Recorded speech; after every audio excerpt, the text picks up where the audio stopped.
Hello, welcome to Zatu Games. Today I'll be taking to the sea, the skies and the earth in air, land and sea. A small two-player game. Let's see what I think in this fantastic review.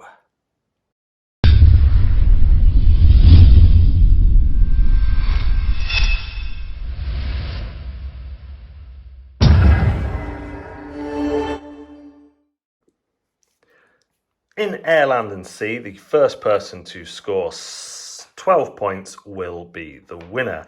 It is essentially a micro game with only 18 playable cards in the game. And they have numbers, they have a type, so this is a land card, and they have a power. Before you deal out 6 to each player, you will deal out these cards face down. One player will be the first player and one player will be the second, obviously.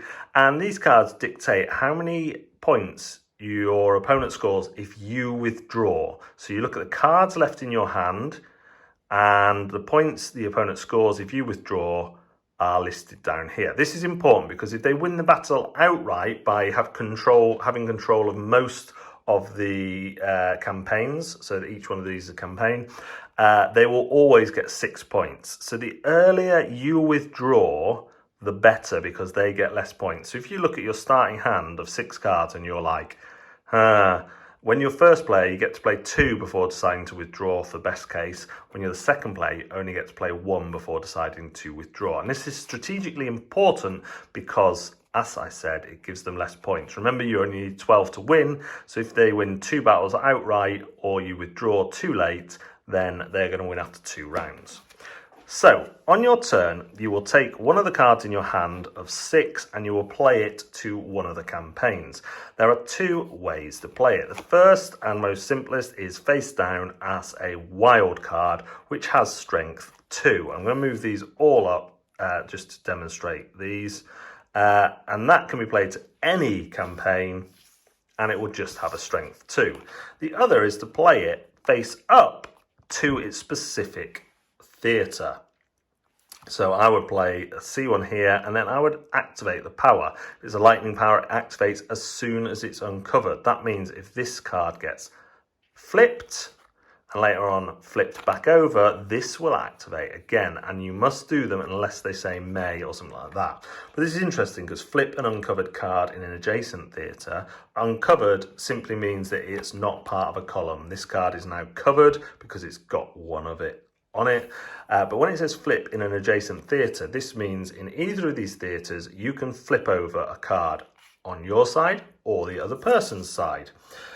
Cards go from 1 to 6, and we'll have a quick look at the powers so you can see how clever this game gets. This lets you move one of your cards to a different theatre. So say I had this big 6. 6s always have no power. And then I play my transport because the other players just put all their cards in there. I can now move this to the air, meaning I have 6 power in the air theatre. Blockade, if any player plays a card to an adjacent theatre occupied by at least 3 other cards, destroy that card. This is great because you can play it hidden and then flip it over and ruin their go, or you can play it once you've got 3 or 4 cards in there yourself, and then whenever anyone else plays there, it simply gets destroyed. You gain +3 strength in each adjacent theatre, so played here, it would give me another 3 strength in here, so I'd currently be rocking 9.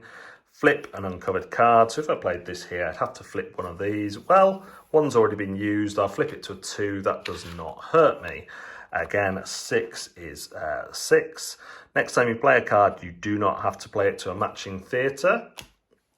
Starting with you, both players choose and flip one of their uncovered cards. Now remember, an uncovered card is simply at the bottom of a row. So if this one were down, I could play this one and then flip this one, surprising them with a 5 and increasing my C presence by 2.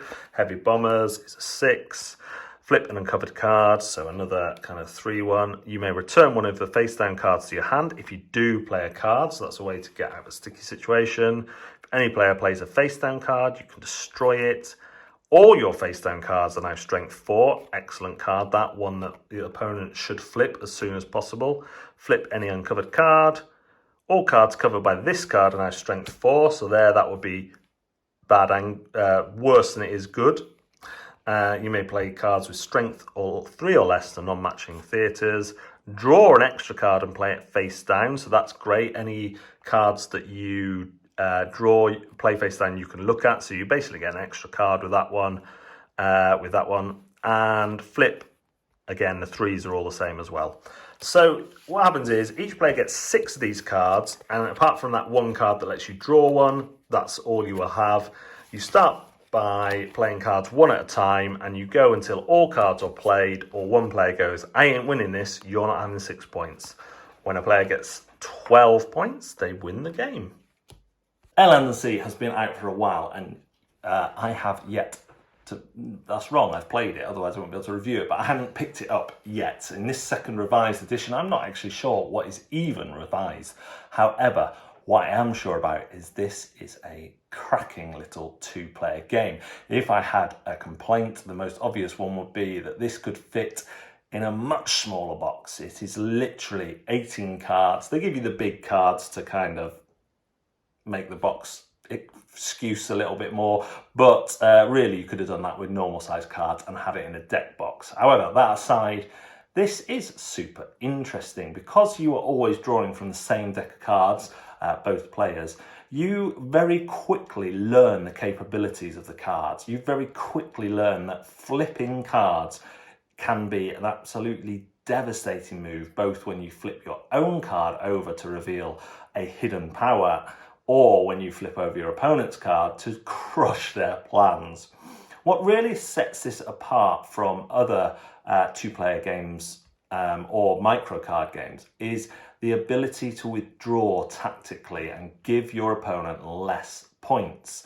It's a really nice system that works well here because of the speed of play. The games are never going to be that long, and no one wants to play a game where they know the other player is going to win. So to be able to limit the points they get from that win is really interesting, but you have to do it at the right time. Usually this will probably be if you feel like they've already played a 6 and you've got a hand of 1s, but even the 1 cards can be useful used in the right ways. Because you only need to win 2 out of the 3, or maybe 1 if you draw the other 2 theatres, lots of stuff can happen. The need to get 12 points essentially makes the game at most a 2-round game if a player played perfectly and won 2 rounds. Yet there's always more back and forth than that, and the theming of this around battles over air, land and sea is spot on, because these do feel like real tugs of war. Where are you going to give some ground so that you can take some ground in the future? Everything about the way this game works feels tightly and tightly done and well play tested. So yeah, I recommend this for all sorts of players. I think it's an easy game to learn. There aren't many technical terms and they're all dealt with well in the rules. The ability to break rules that often occurs in games is used here. The choice of when do you go big and where do you go big and what sacrifices to make are all done brilliantly. It's a great little 2-player game. It doesn't take up much space in your collection. It can be slapped into one of those photo boxes where I store my small games and carried around with you, and it provides a lot of fun.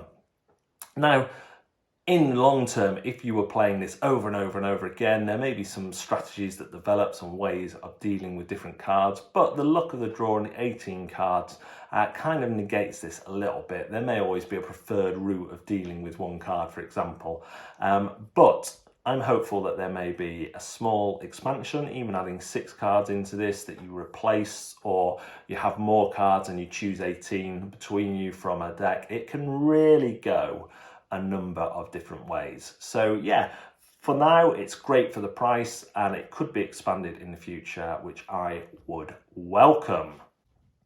So thank you for watching another Zatu Games video. Do remember to hit like and subscribe and ring the bell for notifications. We also have accounts on TikTok, Twitter, Twitch, Facebook, Instagram, and that might be it. It might not. Facebook. Did I say Facebook? Probably. Search for Zatu Games or Zatu Games UK to find all those lovely, lovely accounts. And remember, we have a live show on Facebook on Wednesdays from 8 p.m. And we are live on Twitch on Monday lunchtimes at 12 and Fridays from 9 p.m. playing a mixture of video games and board games. We'd love to see you there. But for now, thanks very much for watching and we'll see you next time.